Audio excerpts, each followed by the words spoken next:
Alguém aqui se lembra o que foi ensinado na quarta-feira passada?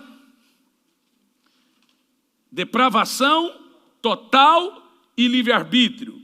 Nós aprendemos na quarta passada que o livre-arbítrio é existente, que apesar do pecado de Adão ter atingido toda a alma do homem, o homem não perdeu o livre-arbítrio. Então, através desse livre-arbítrio, Deus vem a esse homem, inclina a vontade desse homem, o arbítrio desse homem, para que ele possa crer no Evangelho. Mostramos muitos textos bíblicos que comprovam que o homem tem sim o chamado livre-arbítrio. Hoje nós vamos falar do assunto mais cabeludo da teologia que já existiu até hoje, que é predestinação e eleição corporativa. Isso são temas completamente bíblicos e essenciais na fé do crente. Você fala sobre isso, mas muitas vezes não entende sobre isso. Neste ponto eu quero abordar com os irmãos, dentro do tema eleição e predestinação, eu quero abordar com os irmãos 5 pontos interessantes. E são eles: o amor de Deus, a presciência de Deus, a condicionalidade, corporatividade e então a predestinação. Em primeiro lugar, o amor de Deus dentro do tema é um amor incondicional. A diferença de amor de Deus e ira de Deus devem ser completamente explícitas ou explicitadas aqui nessa noite. O amor de Deus, e preste muita atenção, amor de Deus é um atributo da natureza de Deus. Atributo é o que Deus é. Então Deus tem atributos comunicáveis e atributos incomunicáveis. Por exemplo, o amor de Deus é um atributo comunicável. Soberania de Deus é um atributo incomunicável. Só Deus é soberano, mas o amor ele compartilha com todos. Atributos comunicáveis são atributos que Deus compartilha. Atributos incomunicáveis são atributos que Deus não compartilha. Atributo é a natureza externa e interna de Deus. Amor de Deus é diferente de ira de Deus. Ira de Deus não está na categoria de atributos de Deus. Ira de Deus é algo contingente em Deus. Ira é algo contingente. Amor é algo necessário. Amor é atributo, ira é contingência. Ou seja, o amor é algo essencial. A ira não é essencial. Ela é necessária, mas não essencial. Então, nós devemos entender que Deus só se ira como reação ao pecado, mas ele não é ira, ele se ira. Deus se ira por causa do pecado, mas ele é amor, mas não é ira. Então o amor é algo contingencial e a ira não. Quem está entendendo aí? Para nós compreendermos, existe um termo técnico na Bíblia e dentro da teologia chamado duplex amor dei. O que é o duplex amor dei? Isso é um termo do latim que é chamado o duplo amor de Deus. O amor de Deus, ele deve ser entendido sobre 2 aspectos. Por isso, se escreve duplex amor dei, o duplo amor de Deus. Em primeiro lugar, Deus ama a si mesmo. Deus não pode amar outro ou qualquer outra coisa antes de ele amar a si mesmo, que senão isso faria dele um idólatra. Como não tem Deus além de Deus, ou nem Deus sobre Deus, ele tem que primeiro amar ele. Senão ele seria idólatra de alguma coisa ou de alguém, se ele amasse alguém antes de amar ele. Então, em primeiro lugar, Deus ama a si mesmo, ou seja, Deus é o maior objeto digno de ser amado. Deus ama a si mesmo em primeiro lugar, para ele também não ser idólatra. E por que a Bíblia diz que você tem que amar também a Deus de todo o coração em primeiro lugar? Para que você também não seja idólatra. Em segundo lugar, depois de Deus amar a si mesmo, Ele ama a sua criação. Tudo que Ele criou é amado por Ele em segundo lugar. Então, não faz menor sentido imaginar que Deus cria indivíduos destinados para a perdição, como o movimento, a teologia calvinista quer aplicar a nós. Que Deus cria pessoas ou cria situações ou pessoas para a perdição, como o conceito agustiniano de Santo Agostinho e também de Calvino no conceito da dupla predestinação que nós vamos falar aqui hoje. Vamos entender então, em primeiro lugar, irmãos, veja bem, não estamos lidando com crianças. Eu não consigo pastorear uma igreja e passar a vida dando leitinho para ela. Eu consigo ensinar aquilo que eu sei. E o que eu sei é isso. Passou disso, eu nem ensino. É muito importante você entender que você tem uma oportunidade de aprender coisas extremamente profundas e depois você ainda pode assistir na internet, revisar e fazer suas anotações. Aprender, gente. Quem aqui tem sede de conhecimento? Se eu te falar o que eu leio, e o que eu ensino, e o que eu assisto, você me chama de louco. Se eu te falar para você que eu leio Voltaire, Jean Rousseau, se eu falar para você que eu leio, você me chama de quê? Antônio Gramsci. Então, eu leio de tudo. Eu leio filósofos e pensadores para refutá-los. Já li tudo sobre Karl Marx, por exemplo, de Engels. Então, por quê? Porque eu tenho sede de conhecimento. Eu tenho sede do saber. Nem sempre eu estou lendo algo para me inclinar àquilo. Eu estou lendo algo para ter conhecimento, para ter entendimento, para enriquecer-me. O conhecimento é uma fome. E eu fico muito preocupado quando eu vejo pessoas que não têm sede de conhecimento. Quem não tem sede de conhecimento está fadado a ser gado. Está fadado a ser escravo, a andar de coleira filosófica, pensar pela mente dos outros. Mas vamos lá.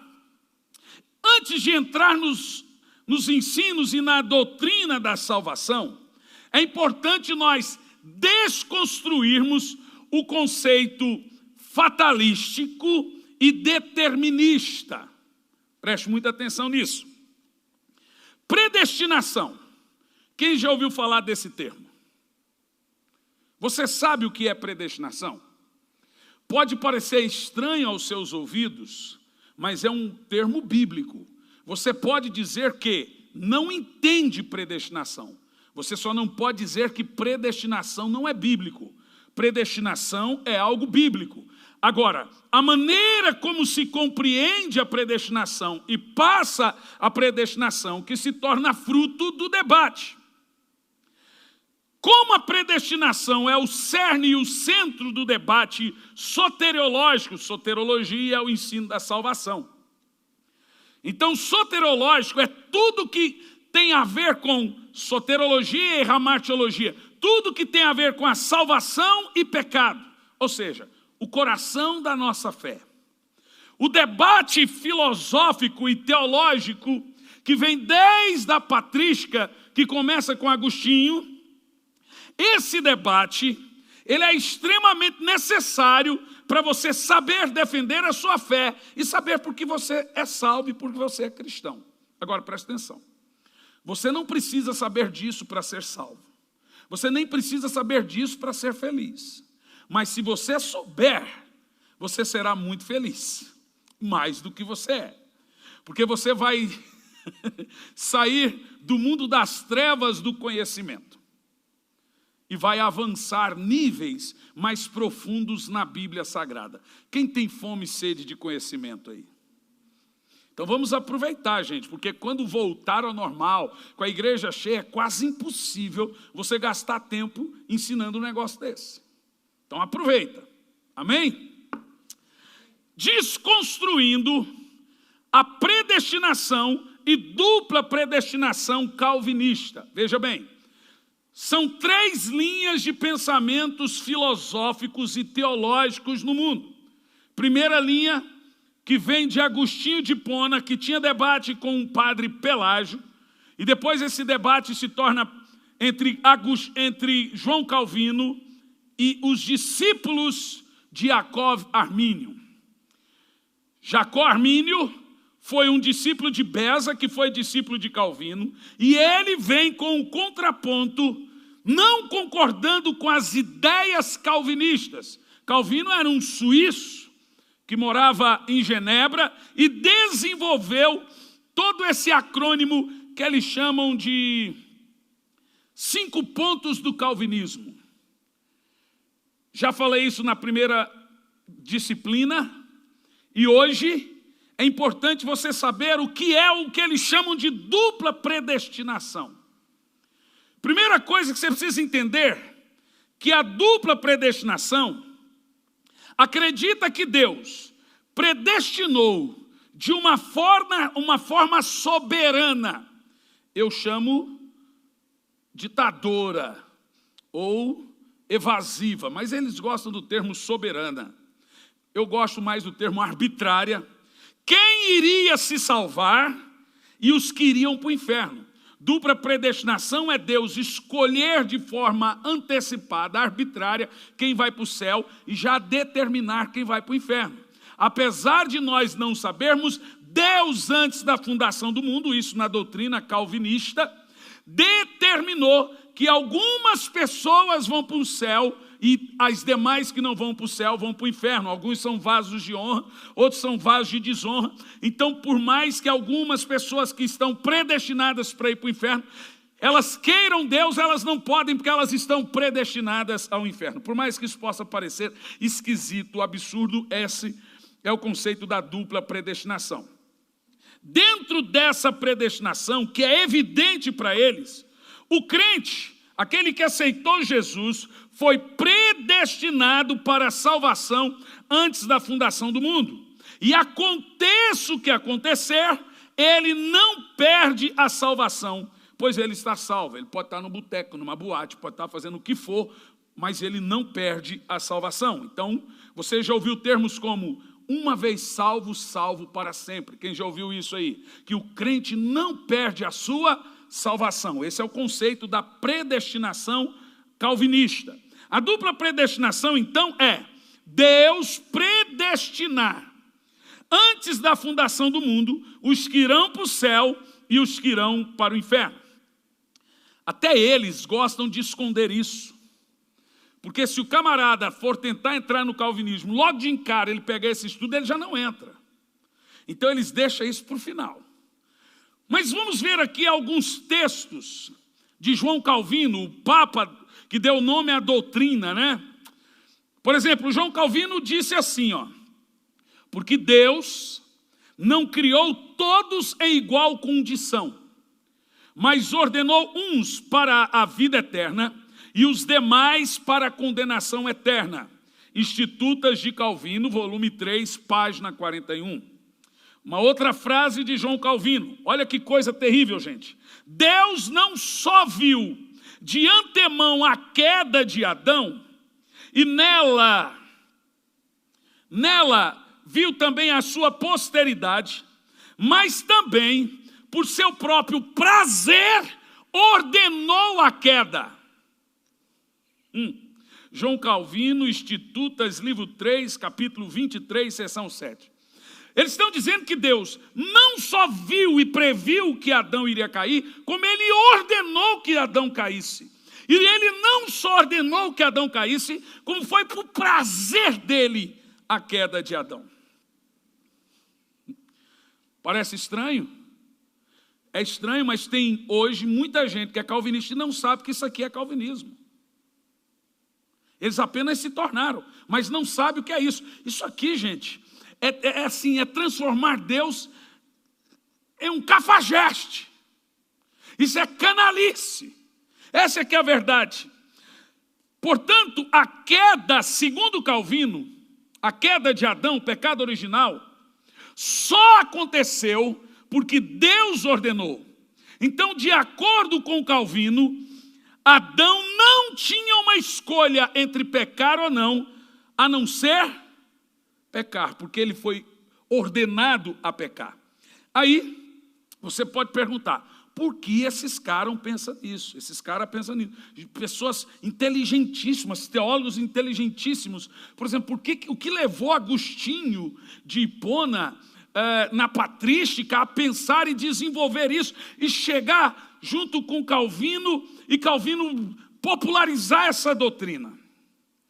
Vamos citar alguns outros teólogos calvinistas para você entender por que eles creem assim.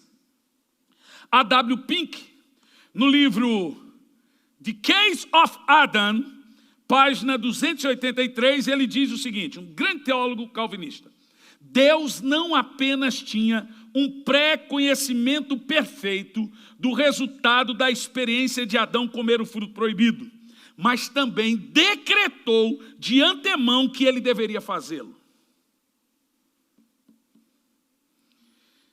John Piper, e eu gosto demais de John Piper, gente, mas a teologia dele nessa parte, aqui estamos falando de determinismo, Deus determinou. John Piper, sobre o 11 de setembro, ele diz o seguinte: Deus planejou, ordenou e governou os ataques das Torres Gêmeas.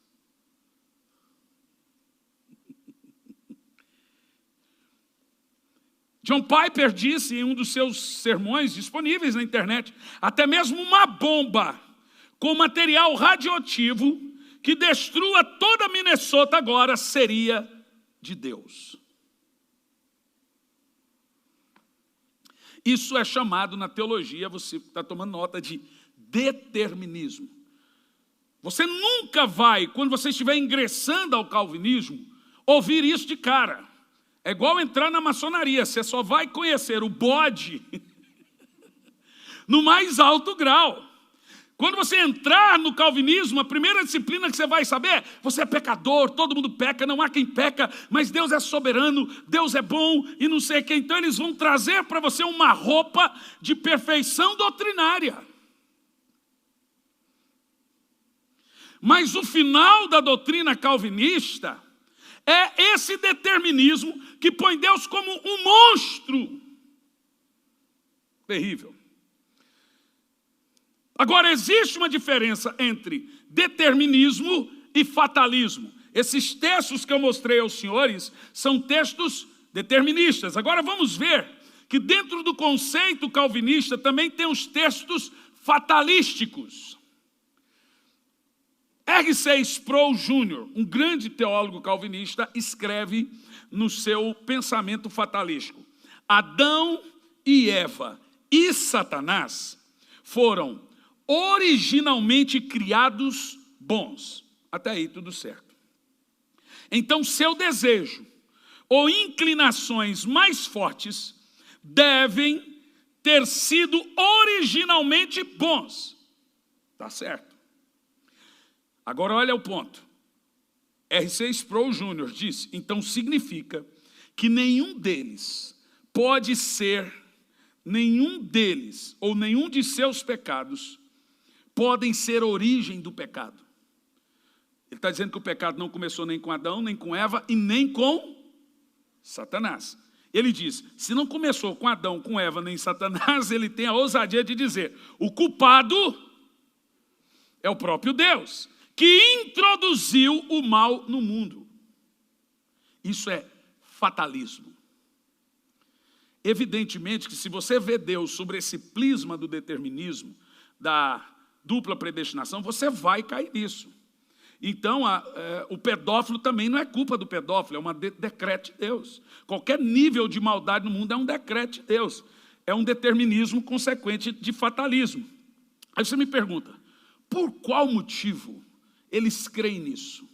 Aqui está a resposta de Sproul. Por que eles creem nesse tipo de coisa? Olhe bem.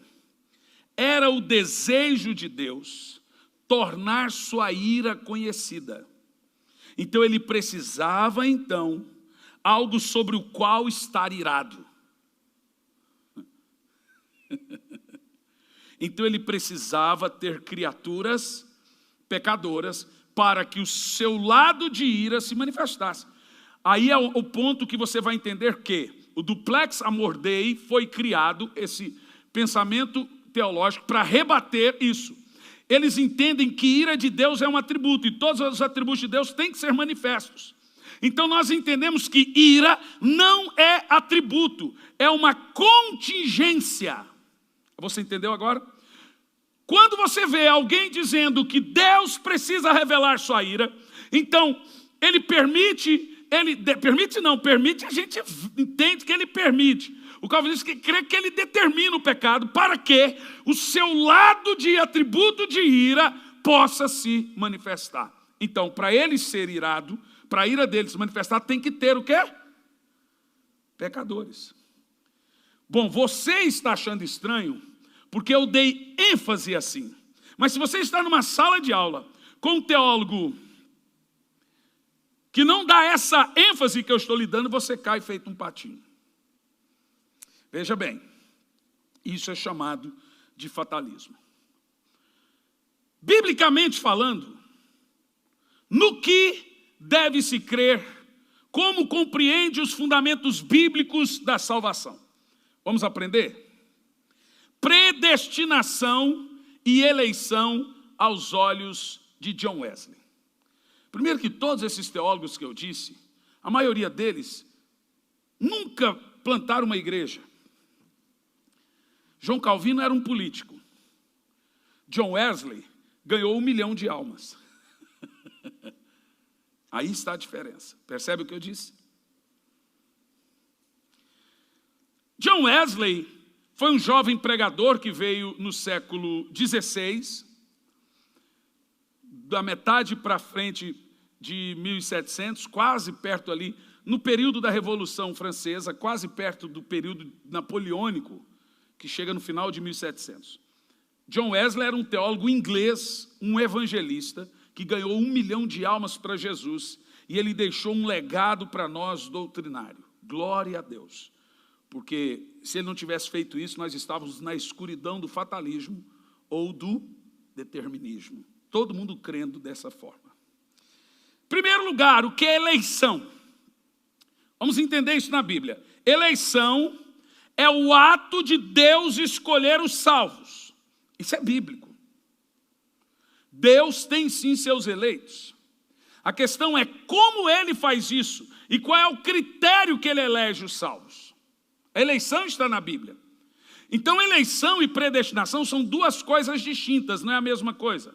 Eleição é o ato de Deus escolher o salvo.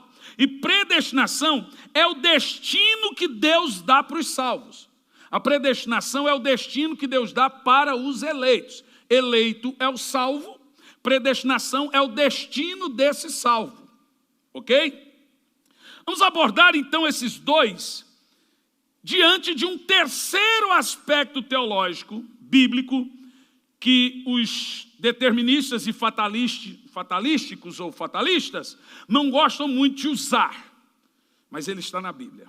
Anote, por favor, eleição, predestinação e presciência. Eleição, predestinação e presciência. Então vamos lá. Eleição é o ato da escolha de Deus para os salvos. Predestinação é o destino que Deus dá para quem ele escolheu.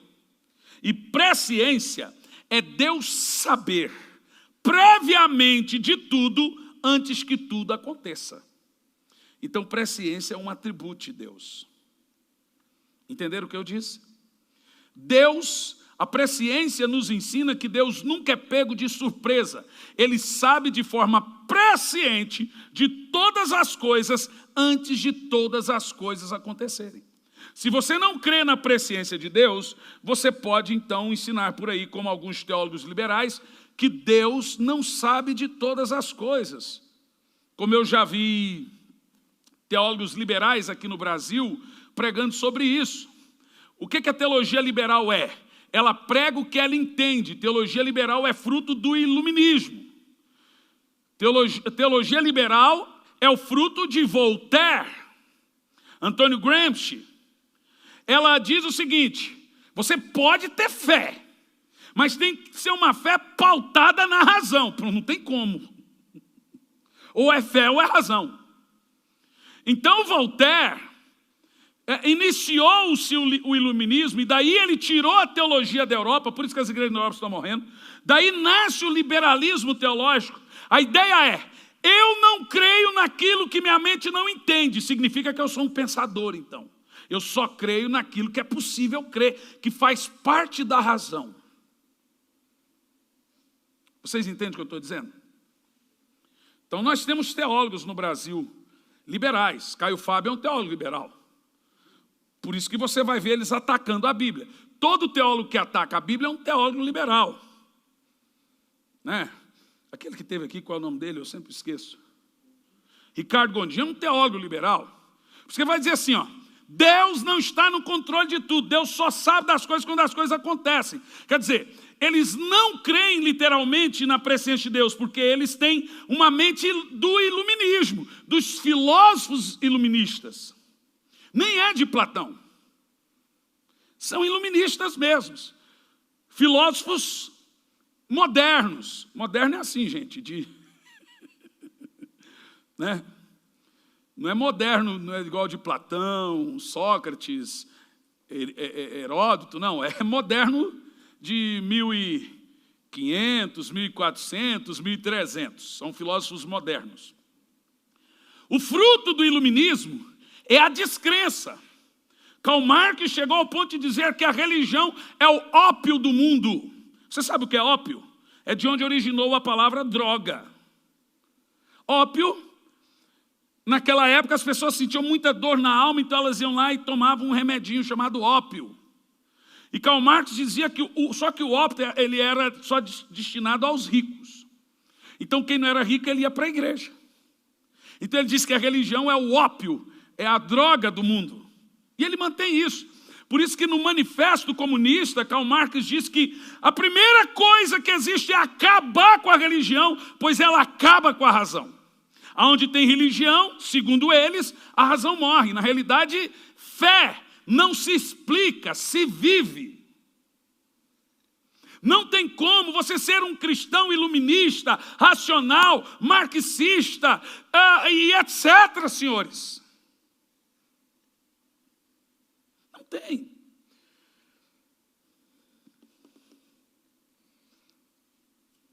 Quem entende o que eu estou falando até aqui? Bom, vamos entender então. Eleição. Quem aqui se considera um eleito do Senhor? Eu sou um eleito, amém. Eleição são os salvos. Quem é eleito do Senhor aí? A Bíblia fala dos eleitos. Você quer ver? Vamos ver um texto, veja comigo Efésios 1, versículo 4. O ato de Deus salvar você é um ato de eleição. Olha lá. Vamos ler todos? Portanto, Deus nos escolheu. A palavra escolheu ali é o quê? Eu elegi você antes da fundação do mundo para sermos santos e irrepreensíveis na sua presença. Então é inevitável que nós temos os termos escolheu e elegeu na Bíblia. Em algumas versões esse texto está a palavra literalmente nos elegeu. Qual Bíblia está elegeu aí? Os que fizeram conferência, os que ninguém ficaram. A sua está agregue. Ok. A palavra escolheu é elegeu, mas é só para ficar mais fácil entendimento. Para você entender o seguinte, a igreja e Israel são eleitos. Isso nunca irá mudar. Para o calvinista, essa escolha de Deus e essa eleição de Deus, ela é incondicional. Para eles, Deus elegeu pessoas, indivíduos de um por um, incondicionalmente, uns para o céu e outros para o inferno. Vocês entendem o que eu estou falando, gente? Quem está entendendo? Ou seja, para onde vão os eleitos é chamado de predestinação.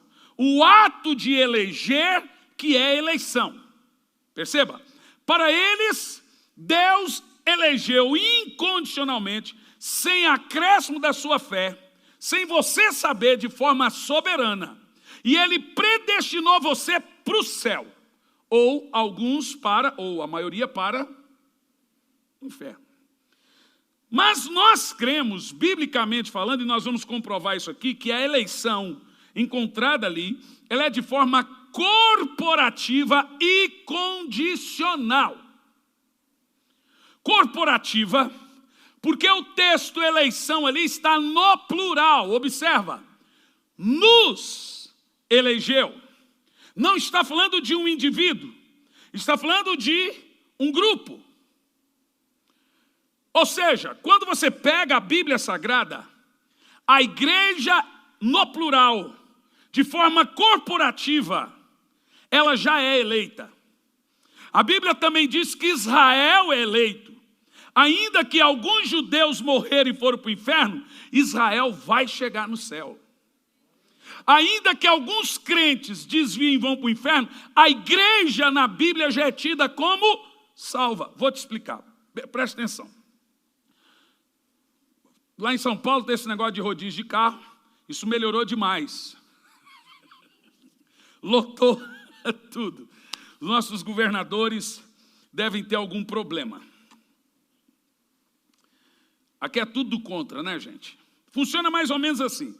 Imagina que aqui teve um rodízio de ônibus, de carro. Eu também não posso sair de carro, então nem de Uber. Então eu sou obrigado a pegar um ônibus. Então eu vou pegar um ônibus lá na minha casa e na placa do ônibus está assim, ó. Como é que chama? São Brás. O ônibus está pré-destinado para vir ao São Brás. Eu compro o bilhete, então agora eu estou eleito para o destino do São Brás. Por que eu estou eleito? Porque eu tenho um bilhete. Se eu entrar no ônibus, eu agora estou predestinado para chegar no São Brás antes de sair. Porque o ônibus já estava predestinado a chegar. E eu tenho um bilhete que me garante que eu posso chegar no São Brás. Mas se eu descer do ônibus? O ônibus chega? E eu? Não. A diferença é que esse ônibus é a igreja. O bilhete não fui eu que comprei. Quem comprou o bilhete? Jesus. Ele pagou o preço da minha eleição. Então, enquanto eu estiver com Jesus, que é o ônibus, eu vou para o céu. Se eu descer, eu não vou para o céu. E a culpa não é de Jesus que me deu o bilhete. É minha, pela minha escolha, pelo meu arbítrio, que eu não quis chegar num destino que já estava predestinado para mim. A igreja é o ônibus com a placa. A igreja vai chegar no céu. Se você estiver no corpo de Cristo, você vai chegar no céu. Mas se você se afastar de Jesus, ainda que você tenha o bilhete, você não chega no céu. É difícil entender isso, gente? É muito fácil entender isso. Só que é fácil quando você não tem uma mente controladora, porque a teologia calvinista foi feita para governo político. Como João Calvino era governador de Genebra, então ele criou isso porque é mais fácil controlar as pessoas com o determinismo. Dizer para as pessoas que elas são livres pode ser perigoso. Essa foi a doutrina de Lenin, né? De dentro da Suíça, ele criou a União Soviética. Soviets quer dizer operários. União dos Operários, é a antiga União Soviética. E prometeu para todo mundo que eles não deveriam ser escravos seus feudais, pois eles eram livres. A liberdade é uma bênção, mas uma responsabilidade. Todas as rebeliões do mundo vieram porque as pessoas entenderam errado a liberdade. Então é muito mais fácil eu ter uma doutrina de controle do que fazer você crescer e entender que liberdade é uma responsabilidade. Se você não chegar no céu, é porque você desceu do ônibus. Mas o ônibus vai chegar, porque o ônibus está predestinado antes dele sair do lugar, antes da fundação do mundo a chegar no céu. E eu fui eleito para entrar nesse ônibus, com um bilhete, pago com o sangue de Jesus. E eu recebi esse bilhete de graça. Estamos certos quanto a isso? Amém, meus irmãos? Predestinação. Veja, a eleição, ela é então individual ou corporativa? Plural. Significa que enquanto você estiver em Cristo, você é eleito. Se você cair e se... Gente, nós somos salvos pela graça. Significa pela obra de Cristo. Enquanto eu estiver em Jesus, eu sou salvo. Só Ele pode assegurar a minha salvação. Se eu me apartar de Jesus, não tem como eu assegurar a minha salvação, porque eu não posso me salvar a mim mesmo. Então eu só posso ser salvo enquanto eu estou em Cristo. Percebe o que eu disse? Gente, eu vi um negócio essa semana que eu dei tanta risada. Presta atenção, vamos lá, vocês são inteligentes. O meu sonho é ter uma igreja de pensadores. Verdade. Eu não gosto de gente que não sabe as coisas mais importantes da Bíblia. É fácil enganar a gente assim. Mas vamos ver bem. Por isso que o cara vai lá na televisão e vende semente de feijão por R$1.000 e o povo compra. É isso mesmo. Esses dias eu vi 2 teólogos calvinistas em live. Live é tão bom para você ver tanta besteira que sai. Tem coisa boa. Já me deu, foi preguiça de live já. Aí, um perguntou para o outro e disse assim, ó gente, olha a loucura desse povo assim, presta atenção. Pastor, para onde vão as crianças quando morrem? Boa pergunta. Se ela não é batizada, se ela não toma da ceia, se ela não tem consciência, se ela morre, vai para onde? Está vendo? Você saberia responder isso? Mas você deveria saber responder isso. Algumas pessoas dizem que elas não vão para o céu. Outras dizem que elas vão para o céu. Mas aí tem um debate. Como que uma criança vai para o céu se ela já nasce em pecado? É o primeiro debate. Veja, eu estou usando a arte da retórica, diatribe. Então, quando eu afirmo algo, entenda o parêntese. É um parêntese. É quando você cria um terceiro personagem na dialética e comenta. É o comentário. Ok? Preste atenção. Como que uma criança é salva sem o batismo, se ela nasce em pecado e ela já nasce depravada? Em pecado me concebeu minha mãe. E agora? Sai dessa. Ou, como que uma criança não é salva se ela ainda está no campo da inocência, não está na prática do pecado? E Jesus disse, deixai vir a minhas crianças, porque dela é o reino do céu. Vocês viram como que todos os debates estão no campo da filosofia? Você não vence debate jogando texto. Está escrito isso, está escrito aquilo. Não. Agora nós estamos filosofando em cima do tema.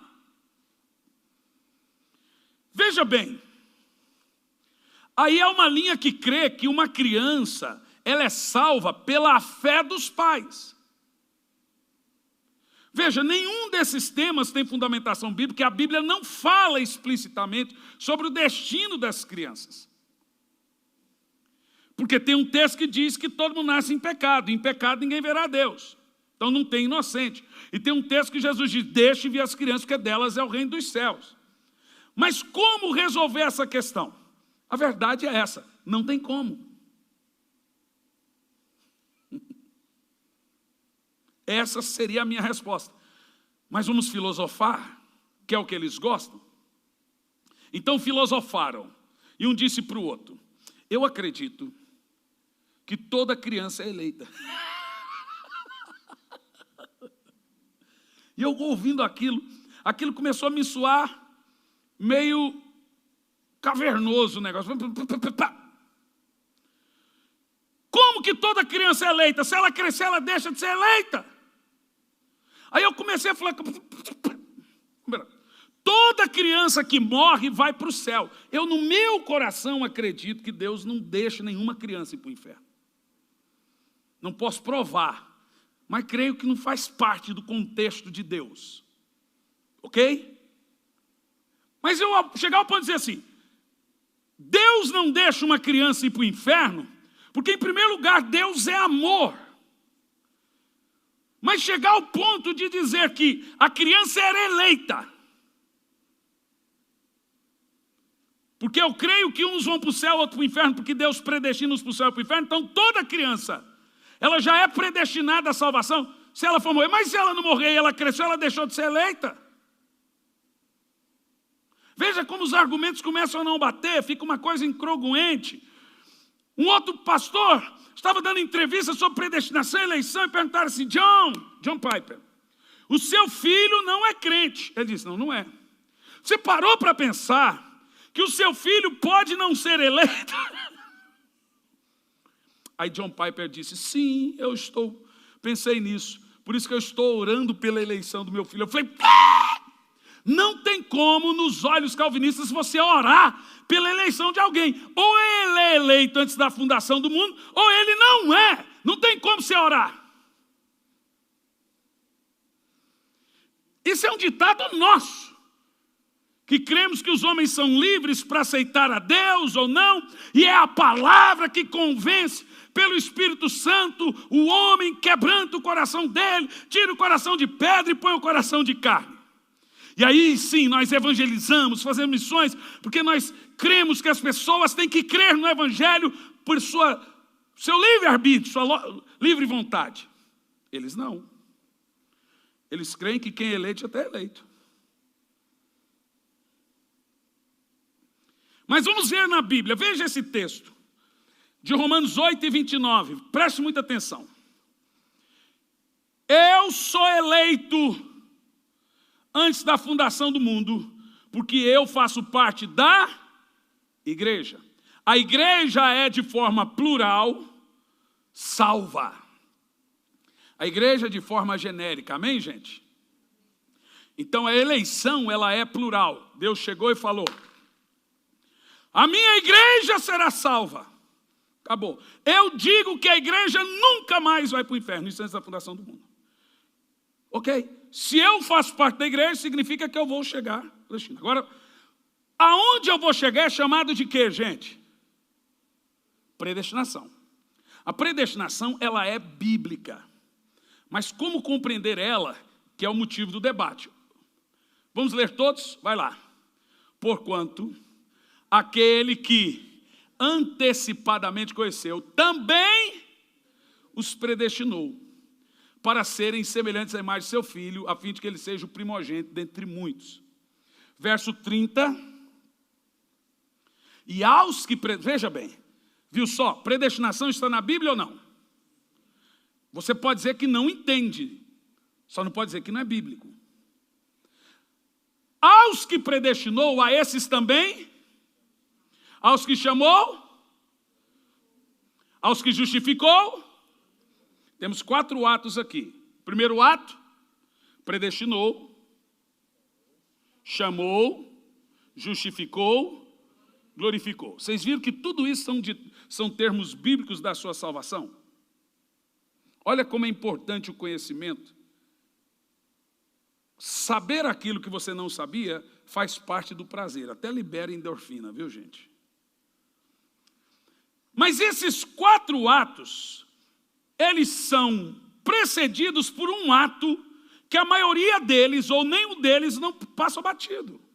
Qual é o ato? Veja o verso 29. Vamos ver se vocês estão bons. Qual que é? Então, antes de Deus predestinar, o que aconteceu? Ele conheceu. Qual é o nome disso? Presciência. Por que Deus predestinou? Porque Ele previu a sua fé. Ele previu que você creria. Ele previu que você iria corresponder à cruz.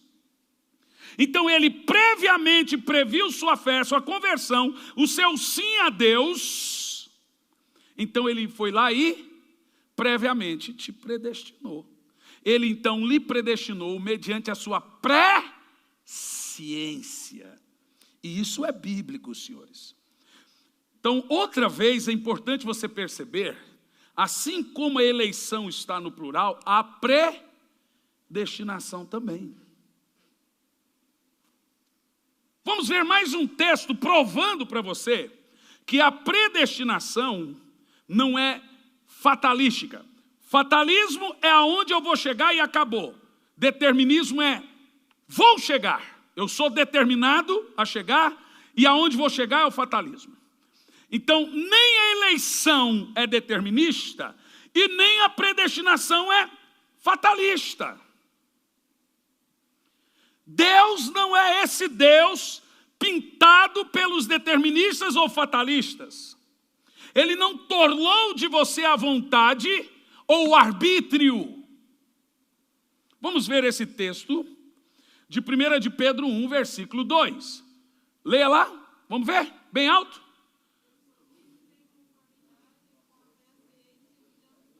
Vamos lá. Eleitos de acordo, em conformidade com o seu prévio conhecimento. Deixa eu te explicar uma coisa muito importante em linhas do pensamento. O fato de Deus saber que o homem iria cair, não significa que ele determinou. Por quê? A soberania de Deus, ela é constatativa e não determinativa. Deus viu o pecado do homem. E como ele não é um Deus autárquico, um ditador, ele já também, previamente, por isso você encontra na Bíblia o Cordeiro, que morreu antes da fundação do mundo. Por quê? Por que o Cordeiro morreu antes da fundação do mundo? Porque Deus previu a queda, consequentemente enviou o Cordeiro, consequentemente previu a sua fé no Cordeiro. Então toda aquela história que ele previamente, pela sua presciência, previu, ele escreveu no livro da vida. Então eu sou eleito de acordo com o pré-conhecimento de Deus da minha fé. Eu não sou eleito porque Deus disse, você vai ser salvo, acabou e pronto, acabou. Eu sou eleito porque Deus previu que eu creria na pregação. A pregação vem, quebranta meu coração, tira o coração de carne, de pedra e põe o coração de carne, convence o homem do pecado, justiça e juízo, que é a obra do Espírito. E Deus viu tudo isso aconteceu. Só que antes de tudo acontecer. Quem entende a esse ponto aqui? Será que é difícil entender isso, gente? Porque, veja bem, é importante você perceber que existem dois efeitos na obra da cruz. Um efeito é chamado de causa meritória. Um outro efeito é chamado de causa instrumental. Veja bem, o sangue de Jesus na cruz é derramado de uma forma e também de outra forma. Funciona mais ou menos assim. Ninguém aqui é salvo pela sua fé ou porque creu em Deus. Porque se você é salvo porque você crê em Deus, então o mérito está na sua fé. Mas como é que você é salvo? Veja comigo Efésios 2, versículo 8 em diante. Diga comigo, mérito, diz mais alto, mérito e instrumento. Vamos lá? Pois vocês são salvos pela fé. Vocês são salvos por meio da fé. Qual é o mérito da salvação? Qual é o instrumento? Viu como é fácil a Bíblia? O mérito da minha salvação é a obra de Cristo. Mas o instrumento que eu me aproprio dessa salvação é crer nele. Funciona mais ou menos assim. Eu ganho um carro, não paguei 1 centavo por esse carro. Esse carro está na concessionária. Qual é o mérito? É de quem me deu.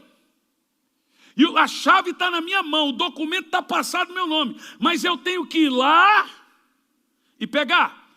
Veja, eu tenho um documento dizendo, você ganhou um carro. Primeira coisa, eu tenho que crer que eu ganhei esse carro.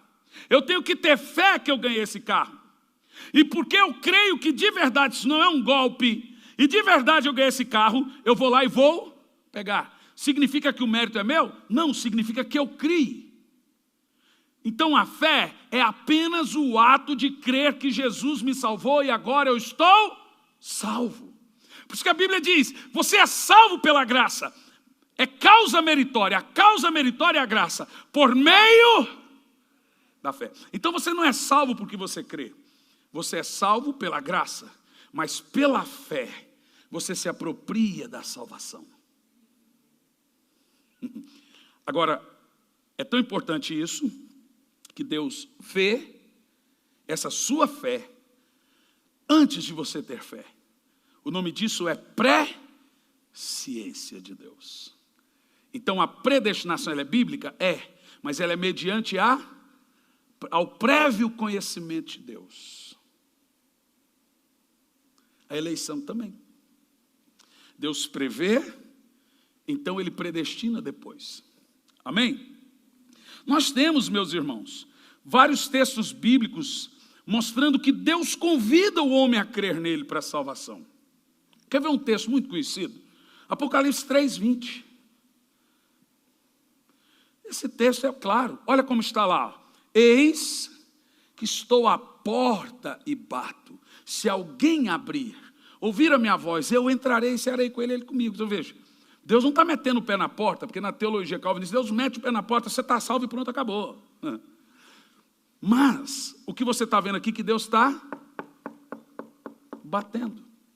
Se você aceitar, a Bíblia diz, quem tem fé, tome de graça. Quem quiser, tome de graça. Você tem que querer. E o ato de convencer você é o ato da pregação. E o Espírito Santo na pregação que convence o seu entendimento. Inclina a sua vontade. Amém?